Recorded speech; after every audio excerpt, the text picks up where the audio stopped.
Why do communists kill so many people? We'll talk about that tonight. John Kerry's going to be featured in that and others. Liz Conlin's going to join us talking about the Daniel Penny acquittal.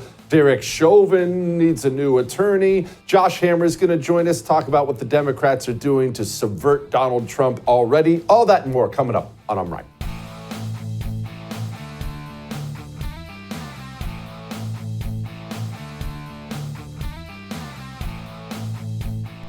These people are insane. Communists, that is. They're insane. And you've probably said things like this before. But before we get to John Kerry, Taylor Lorenz, let's understand the why. Because it really is amazing when you look back at the history of communism. It's not that long in the frame of things. We're dealing with 100 years, a little more, I get that. But 100 years really of communists establishing power in different places. So how have they killed so many people? It's bizarre. It's hard to find any other ideology, religion, however you want to describe it, that has managed to massacre that many people. And the answer is relatively simple if you're just willing to accept something that's simple, straightforward, fairly obvious, actually.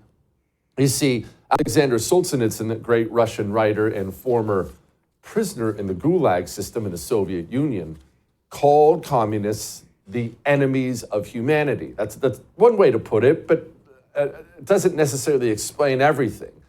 What they are at their core is anti-humans, anti-humanity. How could you, have you ever asked yourself this? When you look at something terrible they're doing, the border, let's make it about the border.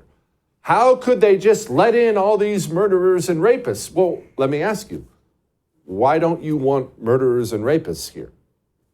I realize that answer seems obvious. Well, because they're going to murder and rape people. But you see, that's where it is. You see what you just did? They're going to murder and rape people. And you have a heart for people, even people you've never met, and I'm glad you do. But the communist doesn't. It doesn't have that. Whatever that is inside of you, he doesn't possess it. It's not inside of him.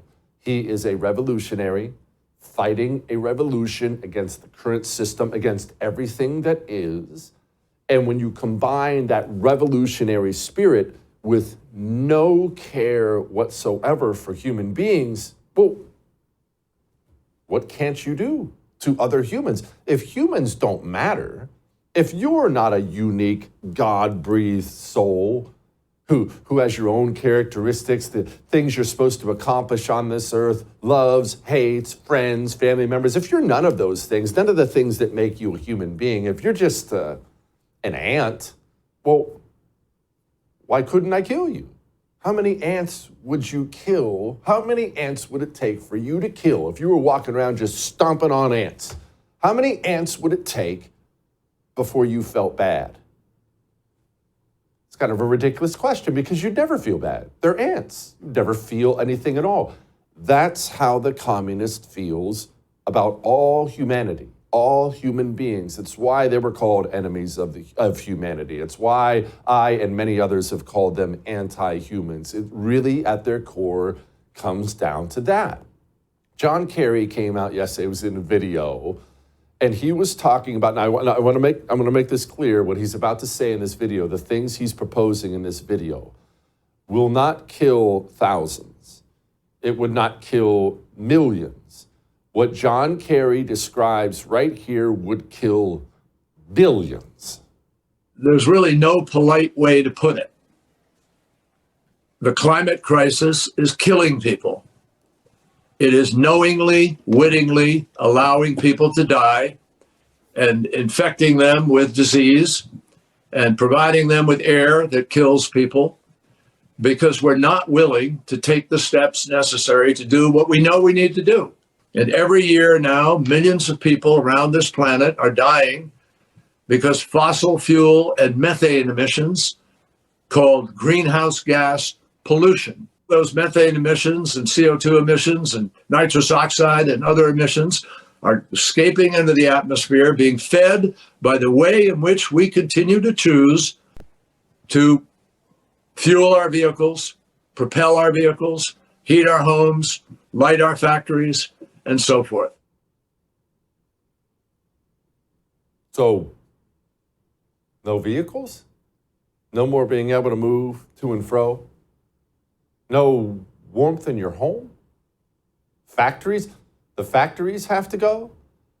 What John Kerry is describing is taking all of the advancement we've experienced in the past couple hundred years of human history, taking that life expectancy up to unprecedented levels, comfort, access to medical care, school, capital, food, all kinds of things. What John Kerry is talking about is eliminating all those things, which would undoubtedly eliminate a large portion of the population of the planet.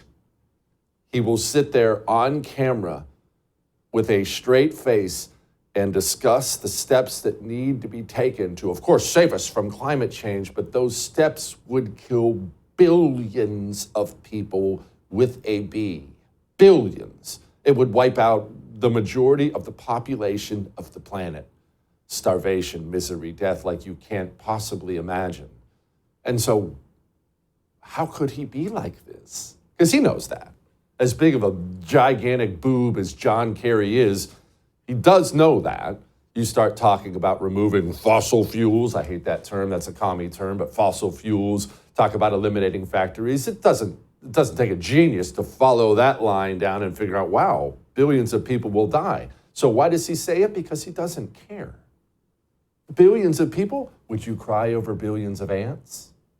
Along these same lines, that United Healthcare CEO, head of an insurance company, health insurance company. I realize health insurance companies are never going to be on anybody's favorites list, so I got all that. But United Healthcare CEO, husband and father, executed on a street, on a sidewalk in New York City. And what I'm about to play for you is not some kind of a one-off. We have seen incident after incident, quote after quote after quote. This young lady's name is Taylor Lorenz. She talked about feeling joy when she found out this married man, father of two, was executed, and then, of course, tried to deny it. I do believe in the sanctity of life, and I think that's why I felt, along with so many other Americans, joy, unfortunately, because it feels like... Serious? I mean... Joy in a man's execution? Maybe not joy, but certainly not empathy. Because again, we're watching the footage. How can this make you joyful? This guy's a husband, he's a father, and he's being gunned down in the middle of Manhattan. Why does that make you joyful? Thousands of Americans that he murdered. So are the tens of thousands of Americans, innocent Americans, who died because greedy health insurance executives like this one push policies of denying care to the most vulnerable people. Should they all be killed, these healthcare executives? Would that make you even more joyful? No, that would not. But why not? And, why are you laughing? I think because it wouldn't fix the system. You seem to find the whole thing hilarious. Just being honest. You can hate that vile little demon all you want. Just being honest. That's how they feel. When you don't place any value in human life, when they're ants to you, well, you can kill them all. And of course you heard John Kerry do it in the video. Well, of course it's always justified. Well, we have to do this. I have to kill billions. I have no choice. For that young lady, Taylor Lorenz, well, of course. I mean, I felt joy. After all, he was responsible for so much. So of course I was happy that he died. They always have an excuse. There's always a reason why they have no other choice but to be vile little monsters. And don't think this was some kind of a one-off. This has gone mainstream, the left-wing celebration of the execution of a CEO because people are unhappy with health insurance. Jimmy Kimmel, on his comedy show, talked about it. So many women and so many men are going nuts over how good-looking this killer is. And there's a huge wave of horny washing over us right now. These are screen grabs of actual exchanges between our members of our staff and their friends, relatives, whatever. Veronica says, I need him so bad. No, like so bad. So bad. Okay, so I would visit him in prison and bake him cookies maybe. Perhaps more, but I haven't thought that far ahead. And it's not just women. This is from the husband of one of our staffers. Did you see the assassin? Yes, I'm so upset. Like, excuse me, LOL. I'm about to be a jailhouse bride. Because damn Shorty is so fine. I'm dead or willing to be. Texting all my friends in New York that I hope they get called to jury duty. God, I want to do jury duty so bad. They can't help themselves. Anti-humans. It's who they are. Death, the death of human beings, simply means nothing to them. It's just a means to an end. Another ant to stomp on in the cause of the revolution. It's very, very sick. And it's important to remember all the wins we've had, election wins, culturally it's going our way. It's really important to remember we share a country with millions and millions and millions of sick communist freaks who think like that. They're called Democrats. Keep a lookout. All that may have made you uncomfortable, but I am right. Now, speaking of filthy communists, you pay them for your cell service, right? If you have AT&T, you pay communists. If you have T-Mobile, if you have Verizon, these companies are wretched companies. And I'm not even asking for you to take my word for it. Go look up any one of those companies. Go look up your cell phone company in DEI, ESG, Black Lives Matter. Tell me what you see. You pay for that, but you don't have to. You can switch to Pure Talk's Cake. It's just a quick phone call. You switch to Pure Talk. They'll have you hooked up with same phone number, or new phone, new number. You'll save a fortune, and Pure Talk loves you. They hire Americans. That's how much they love this country.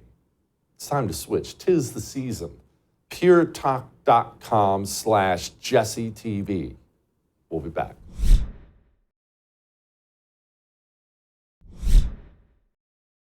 He was just threatening to kill people. He was threatening to go to jail forever, go to jail for the rest of his life. And now where I'm on the ground with him, I'm on my back in a very vulnerable position. If I just would have let go, now he turns. Why is that a vulnerable position? Well, if I just let him go, I'm on my back now, he can just turn around and start doing what he said to me. So Killing, hurting. I mean, I'm not a confrontational person. I don't really extend myself. And like this type of thing is very uncomfortable. All this attention and limelight is very uncomfortable. And I would prefer without it. I didn't want any type of attention or praise, and I still don't.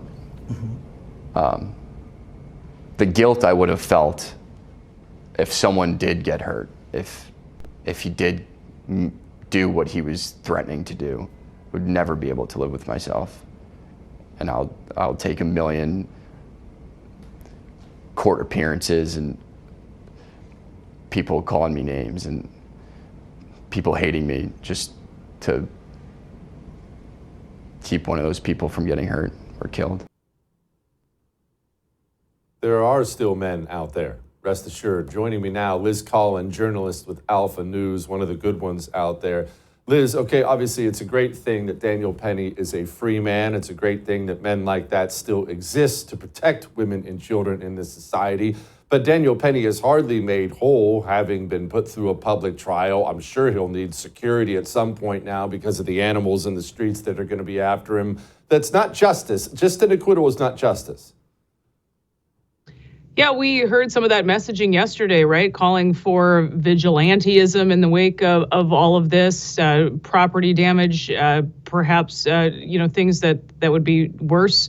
But you really saw, in this case, the manipulation that was happening with different people. Their stories had changed by the time they took the stand, the medical examiner being one of them. And really so many similarities to things that we've tried to uncover and expose over here at Alpha News for years when it comes to the 4 officers that took the fall for George Floyd's death, Derek Chauvin, of course, in particular.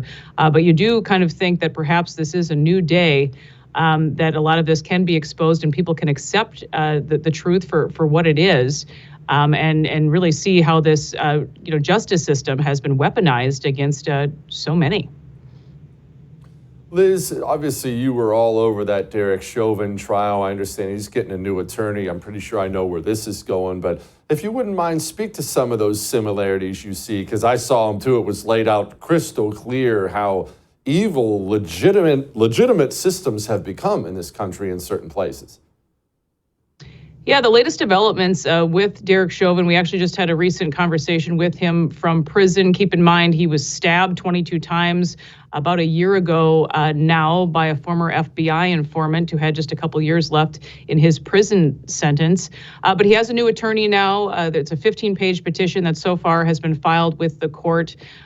Basically talking a lot about this medical evidence. And I think that's where the similarities happen with Daniel Penny. Keep in mind that you have no strangulation marks on George Floyd, no asphyxiation, and there's these meetings that are happening behind the scenes in the days that follow George Floyd's death with the medical examiner that at first the word homicide doesn't even appear on George Floyd's death certificate on the actual autopsy itself. And in fact, there's some information now about a paraganglioma, a tumor that George Floyd had that can be fatal in many cases, that Dr. Baker decided at the time not to test, even though some medical experts came forward at the time and said this needs to be tested, this can lead to death.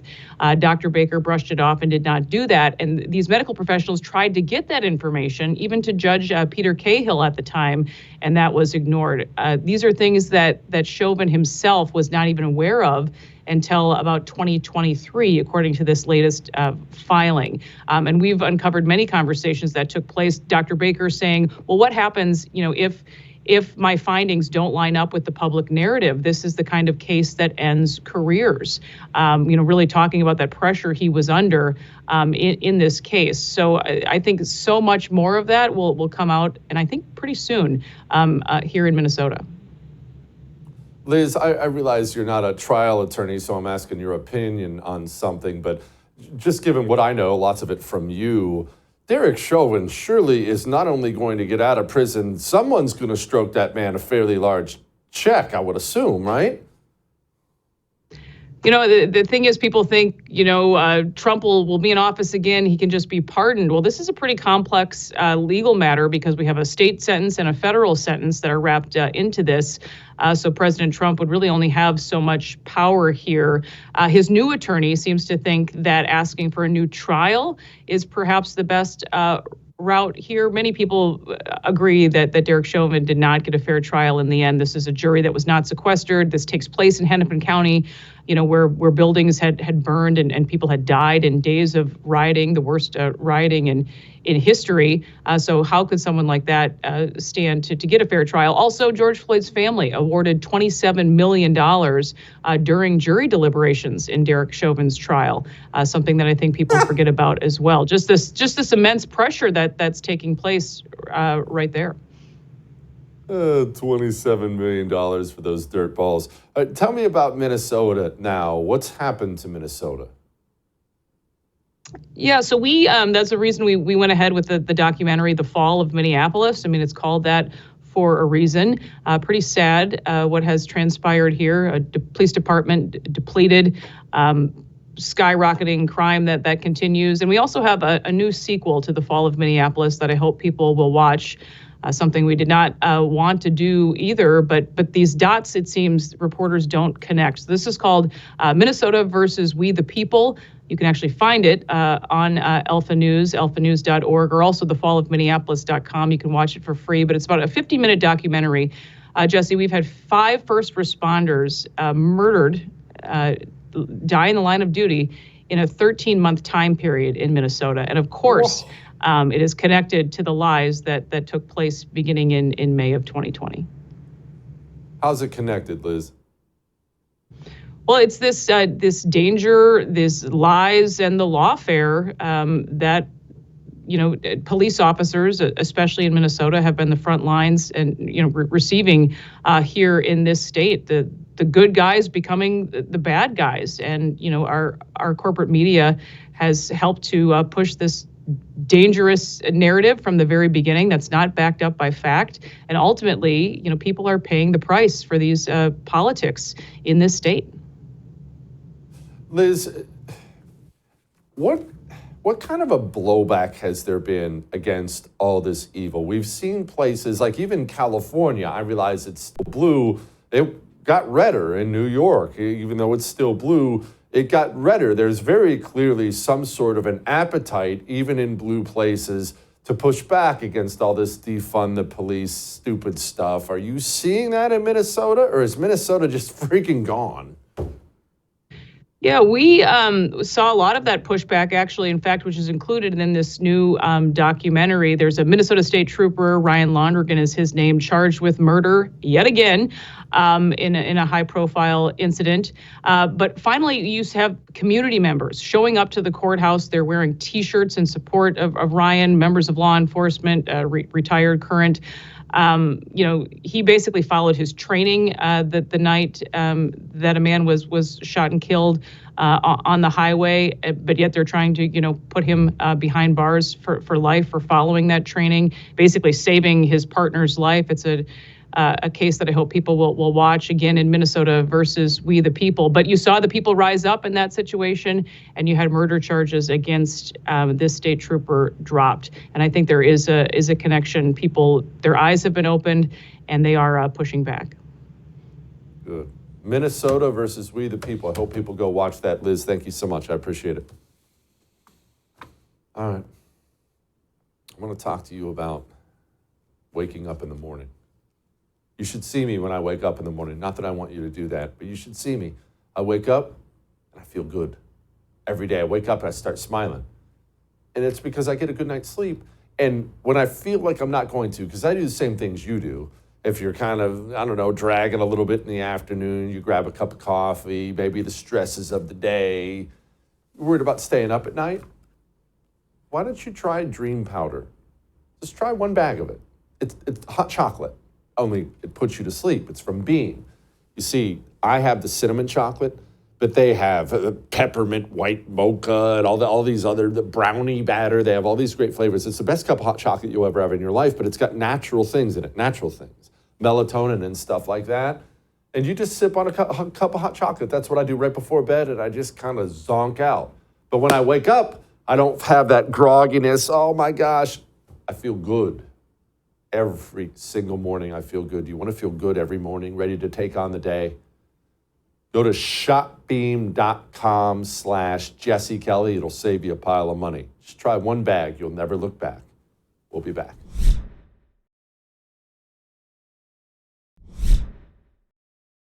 He said to me when I left his office when he chose me was, well, besides what he said about being a warfighter, we can get into that, was you're going to need to be tough as You're going to need to be tough as But he paused again as I was walking away and said, but you're the man for this moment.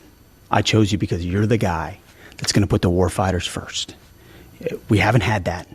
We need a guy that's kicked down doors and understands the consequences of war and why us deterring war, fighting it, and winning it is important to him. He gets it. And we can get into the policy of all of that. But ultimately, he reiterated the same thing this morning. Hey, Pete, I got your back. It's a fight. They're coming after you. Get after it. Pete's out there doing his level best to get through, and we got to get him through. It's really, really important we do. Not sure it's going to work. I hope it is. Joining me now, my friend Josh Hammer, host of America on Trial. Josh, it's very obvious the GOP Senate, they want to be the one to pick Donald Trump's cabinet. They blasted Matt Gaetz out of the sky in about 35 seconds. They're trying for Hegseth now. As soon as they're done with him, it'll be RFK, then it'll be Tulsi, and soon Mitch McConnell will have chosen everything. That is the plan, correct?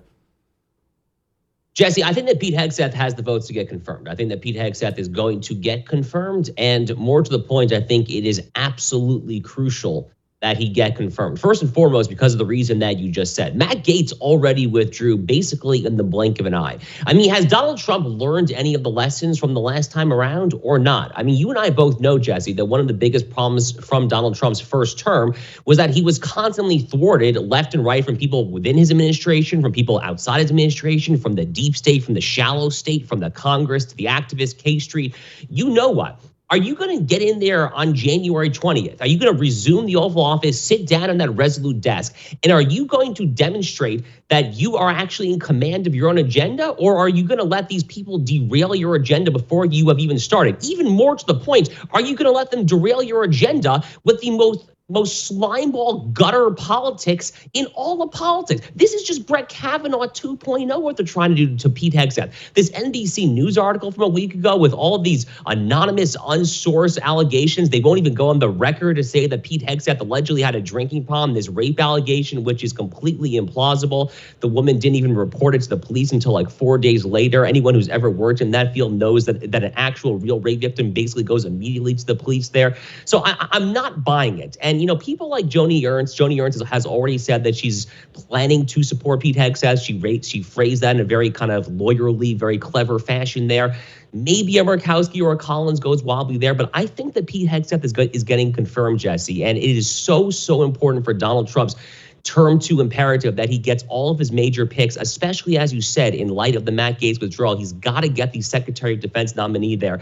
And on the merits, just really briefly on Pete Hegseth, you know, look, he's fought in those post 9/11 wars just like you. He's a war fighter just like you are there. He's someone who's in touch with the sentiments of America's young warriors. The number one issue, from my perspective, the number one issue that America's military currently faces, double-digit recruitment shortfalls among the Army, Navy, and Air Force, all three branches for multiple years in a row. You need a young warfighter, a telegenic person who can get in there and inspire morale and patriotism of the young people. Pete Hegseth could be that guy. Heck, Jesse, you could be that guy too, but Pete Hegseth is the one who's confirmed, so I hope that he gets confirmed. No, I think Pete Hegseth is a little bit more qualified than I am, but just a little bit more of an education than I do. Okay, Josh, in your own words, take your time. Why would the Senate want to stop it, right? You see this national mandate, big election, Democrats didn't gain in a single county. Very clearly, the American people want whatever it is Donald Trump is selling. So why doesn't the Senate? Look, the Senate is a swampy place, for lack of a better description. I mean, it's not the House. The House and the Senate are very, very different institutional bodies. The House is where you have people like Marjorie Taylor Greene, where you had people formerly like Matt Gaetz. I guess he's no longer a sitting congressman, Lauren Boebert, people like that. I mean, you get bomb throwers in the House. That's just not how the U.S. Senate works. You know, even a lot of people who get to the Senate as bomb throwers, you know, as time goes on, I'm not saying that they sell out or anything there, but you start to become at least kind of optically, rhetorically more of a team player. I'm thinking here, frankly, of people like Ted Cruz, who you and I are both huge fans of. You know, Ted Cruz has not sold out in any way. He's still a rock rib conservative, but even now you see him there, and he's willing to kind of sponsor some interesting bipartisan legislation there. He's becoming more of a bipartisan statesman, which is not necessarily a bad thing there. But there's something about the Senate. I think it's a smaller body there. You're there for longer terms. You spend more time there on the floor, kind of chumming it up there. It just operates in a fundamentally different way. And senators take their nomination advice and consent power, I think, very, very seriously. And to be clear, they should do that for good reason, because it's one of the most formidable powers that the Constitution vests in U.S. senators when it comes to judicial nominees, when it comes to cabinet picks there, when it comes to treaties. I mean, these are the things that senators have that congressmen in the House do not necessarily have there. So they're not wrong for taking that power seriously, but they also have to read the political tea leaves here. And that's the point that you're making, and this is the important point, is that Donald Trump actually, in basically all these states that I'm aware of, he actually ran ahead of these swing state Republican senators there. Basically, Donald Trump's coattails, you know, that's the reason that we're going to have a Senator McCormick from Pennsylvania or a Senator Moreno from Ohio, places like that. You know, they're not even in the Senate yet, so I'm not calling those guys out or anything like that. But the point is, that Donald Trump really was the one who won this election. And he won it largely for the Republican Party, not the other way around there. Again, from my perspective, that entitles him to a massive presumption that he should be afforded the cabinet picks that he wants in office come January 20th there. If there's someone if he's like murdered his wife or something, God forbid, I mean, if there's something like truly 5-alarm fire like that in the background, then sure. I mean, at that point, let's go ahead and do a deep dive and vote that nominee down there. But at this particular point, Pete Hegseth, I mean, give me a break. Josh, why is the bipartisanship in the Senate, why is it always one way? It really is maddening when you look at it. You look at Lloyd Austin, I think it was 90 votes. I think that's right. But it's just viewed as being a very bipartisan thing. And you and I both know that if Pete gets through, and I hope you're correct about that every single swinging Democrat is going to vote against him. But we can't go on like this where we have to be bipartisan and they never do. You can't hold together a country in this way. No, you definitely can't. Look, I go back to the Ketanji Brown Jackson Supreme Court nomination in 2022. I mean, when is the last time that you've had like more than maybe one, like a Joe Manchin, like a Democrat senator vote for a Republican Supreme Court nominee? I couldn't even tell you. But Ketanji Brown Jackson there, I mean, there's always these institutionalist Republicans that are out there saying, oh, the president is accorded the responsibility, or he has the ability to choose for the Supreme Court who he wants to there. Once upon a time, Republicans actually did show some spine in this regard, Jesse. It was actually during the 2016 presidential campaign. That was when Antonin Scalia passed away in his sleep in February 2016. Obama nominates Merrick Garland, and Mitch McConnell and Chuck Grassley from their Senate Majority Leader and Senate Judiciary Chairman perch actually do a tremendous public service by fighting to keep that seat open. So Republicans can actually play hardball on these nominees when they want to. It's just a question of when they want to. The problem, Jesse, as you and I both know, at kind of a broader, more fundamental level, is that too many people on the right do not view this as a war. People on the left view this as a life or death proposition. The political arena, the Senate, the Supreme Court, the cabinet, they live for this. Now, look, we on the right, we have our houses of worship. We have other things that we live for. We have our families. They're not really the party of families. They're not really having children, frankly, for the most part there. But I mean, we have other things to live for, but we still have to care. And we still have to do all we can to not do this stupid kumbaya, John Lennon imagine shtick. I mean, what world do we think we live in there? I mean, the year is 2024. This is not 1984 and 1976 anymore. There's a fundamentally different Democratic Party. They're trying to pat the Supreme Court. They're trying to add Puerto Rico and Washington, D.C. estates. They're fundamentally trying to tear down everything that this country is founded on and predicated upon, and we have a duty to stop it. Josh, what are they going to do to sabotage Trump? Well, look, I think the Pete Hegseth operation is actually part of it. I think what you're seeing now is frankly just a preview of what could possibly come, which again kind of gets just to the broader imperative of what you and I were just discussing, which is that you have to nip this thing in the bud right now. You got to fix this during the transition period. You cannot let this become a sign of what could come in the first few months, God forbid, the first year or two of the Trump administration there. You can't let these people, once they smell blood, they're just going to keep on coming. They're going to keep on coming there. I mean, look at what some of the major blue state Democratic governors are saying. Gavin Newsom is presiding over a special legislative session out in California to so-called Trump-proof the state of California. J.B. Pritzker in Illinois and Phil Murphy in New Jersey saying very similar things there. Pritzker in Illinois, if memory serves, basically said, you want to come to my people, you got to come right through me. I mean, that sounds very threatening there. Look, they're going to try all they can to create large-scale so-called sanctuary jurisdictions where they're not going to allow their state law enforcement, their local law enforcement to assist with ICE and various other immigration-related federal bodies in order to deport criminal aliens and things like that there. Fortunately, there's actually a very simple thing that the Trump administration and the Republican Congress can do in response to that if they actually want to there, which is that you can basically just defund each and every one of these states unless they go along with your plans to deport criminal aliens. That's perfectly constitutional. There's actually a late 1980s U.S. Supreme Court case called South Dakota versus Dole that basically stands for the proposition that Congress can indeed defund the states when the policy goal is related to what the strings attached are to the policy. So you absolutely can defund California, for instance, when it comes to immigration administration if they will not help ICE deport all these criminal aliens there. So there's a lot of things that Trump and the Congress can do in order to fight back there. But I have no doubt that you're going to start seeing you're going to start seeing, Jesse, some brand new love for federalism, which is a federalism love of convenience, you might say. These people don't love federalism very much, frankly. When Barack Obama or Joe Biden are president, it's only when Donald Trump's in charge, I suppose. Yeah, I'm a big federalism fan myself. Josh, thank you, my brother. I appreciate it. All right. Let's talk about saving a life really quick before we move on. Babies matter, and they can't speak for themselves, and they can't fight for themselves. And if a mother wants to kill her baby in her womb in this country, it's very easy for her to do it. So how do we fight back against that? When it's a phone call, a quick teleconference, and then a pill that comes in the mail, how do you fight back against that? Ultrasound. It is our greatest tool. Because when that young lady gets a free ultrasound from preborn, once she hears that heartbeat, she will choose life. She does almost every single time. Did you know that? Almost every time. They sit down, heartbeat, the baby becomes a baby for her. So provide her with that ultrasound. Christmas season, good time to save a life. Babies are fairly important. Preborn.com/Jesse. Remember, this is tax deductible. Preborn.com/Jesse. $28 buys the ultrasound. You can give them as much as you want.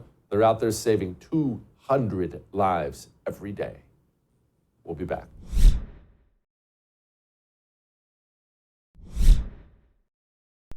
It's wild how much common sense is getting back in style. Joining me now, John Phillips, host of the wonderful John Phillips Show. John, doesn't it feel like maybe just maybe we reached peak commie in this country and that things are breaking our way right now? More than just Trump. Don't you feel it everywhere, or am I crazy? I think you're right. I mean, look what just happened in New York City last week, where the Dems tried to flip the script on both of those two incidents that generated so much national attention, where Penny was supposed to be the villain, the vigilante who wanted to just go out and kill people at will. Of course, we know that's not true. The opposite is true. He was a good Samaritan who tried to help and save people who were trapped on a subway cart with a crazy person who was threatening them with physical violence and death. And the jury got it right. Even in deep blue New York City, the same people that elected Alvin Bragg to be the district attorney, they got it right. You go on social media, you see many people like Taylor Lorenz who are sanctifying the shooter, the alleged shooter of the healthcare executive. Well, guess what? Someone at a McDonald's dropped a dime, he was arrested, and that guy is going to be going to prison for a long time. It's almost as if there is this wave of sanity that's just coming back to the country ever since the election took place. And it's like, okay, we're recalibrating now. Where left is really left, right is really right, up is really up, and down is really down, and you're not crazy. New York Times, of all publications, has an article out today alleging the Kamala Harris campaign had some racial discrimination problems in it. It is wild to see the knives that are out for Dome post-election loss. What's going on here? Oh, yes. Well, this is something we've known for quite some time, which is any tool that they use against Republicans, at some point they use on themselves. Because if that's what you know, that's what you know. And if you don't like the result or you don't get your way, and a weapon that has been successful for you in the past at moving things in your direction is calling people racist, and you work for Kamala Harris and you didn't get what you thought you deserved, or you didn't get the outcome in the election that you had hoped for, well, then why not just call them racist? Why not just throw those charges that you would throw at a Republican without hesitation against your own boss? And now Kamala is getting a little bit of a taste of her own medicine. I mean, don't forget, she's the one that did this to Joe Biden back in the 2020 Democratic primary when they were on stage and she went after him on busing and practically called the man David Duke. Well, guess what? It's your turn in the barrel, lady. John, obviously, as you and I have spoken about many times before, this is an extremely nakedly ambitious woman, pardon the pun there. She's not going to take a loss for president and just go back to the sidelines and raise her non-kids. She's going to figure out some other way to try to rise to something. Is that another run at the presidency? Is she going to make a run at the governor? Is she going to win governor? Well, it's been done before. I mean, go back and look at different vice presidents or vice presidential candidates. When they're out of the limelight, they typically find some office that they think is winnable and they run. But what's funny is they find ways to lose in places they have no business losing in. I mean, you think about what happened in the 1960 presidential election when Dick Nixon lost because the Democrats cheated and stuffed ballots in Illinois and Chicago. He came back to California, which was then a red state, ran for governor and lost. That's what gave us the "you won't have Dick Nixon to kick around anymore" speech. We saw it with Walter Mondale. Walter Mondale ran for the U.S. Senate in Minnesota after Paul Wellstone, his airplane crashed, and the Democrats needed a candidate at the last minute. And guess what happened? He lost to a Republican. That was the last time a Republican won a U.S. Senate seat in Minnesota. Geraldine Ferraro ran for the U.S. Senate twice in New York, never made it out of the primary. Sarah Palin ran for a House seat in Alaska. She managed to lose in a state that Republicans reliably win. If Kamala Harris comes back to California and runs for governor, that could really be the final chapter in her political biography. She could lose here, and I would love to see that happen. Do you get the sense, because look, this is me on the outside looking in, I'm not part of the Democrat Party, but I wouldn't be shocked, John. I wouldn't be shocked if she went down in a primary. I feel like there's a lot of Democrat anger towards Kamala Harris. You know, losing obviously is the big one, even though they won't admit it. Blowing $1.5 billion, being handed the nomination. She's hardly the belle of the ball with the Democrat base. Could you see her just flat out losing a primary? Yeah, I could. And you're going to have a lot of candidates in that race, including candidates with a lot of money. And she's going to need Democratic donors to kick in. And I remember reading one report saying that Democratic donors would only help her retire her campaign debt if she agreed not to run next time. So that kind of gives you an idea as to where they are on her future prospects. Well, if you're not independently wealthy and the people who typically fund Democratic campaigns won't fund you, then how do you beat a billionaire candidate, which we're going to have in that race, Eleni Kounalakis, the lieutenant governor? How do you beat someone like that? And the answer is it gets a lot harder, and Kamala is no shoo-in. Wow, that may have been the last we see of Dome. John, thank you, my brother. As always, you're the best. All right, it's time for some light in the mood. It is the Christmas season, after all. You ready for some Christmas spirit? Hang on.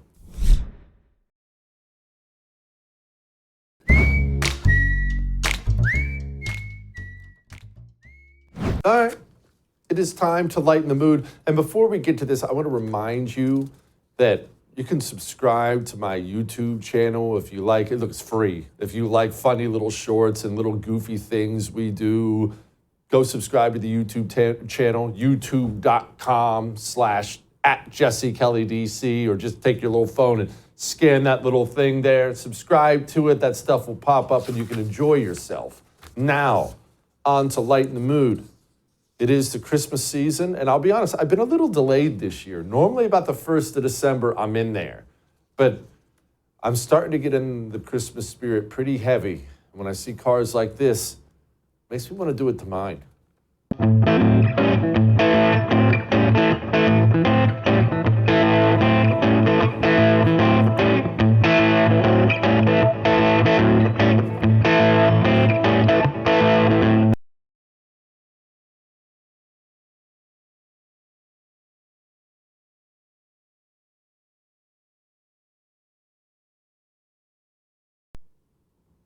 That's awesome. I'll see you tomorrow. I would thank you for coming to my YouTube channel, but I know how brilliant it is, and I know you love it here. So subscribe and watch. We're going to start really ramping things up and putting some funny stuff, some interesting stuff out there, some collaborations. Either way, my YouTube channel is officially the place to be. So stick around.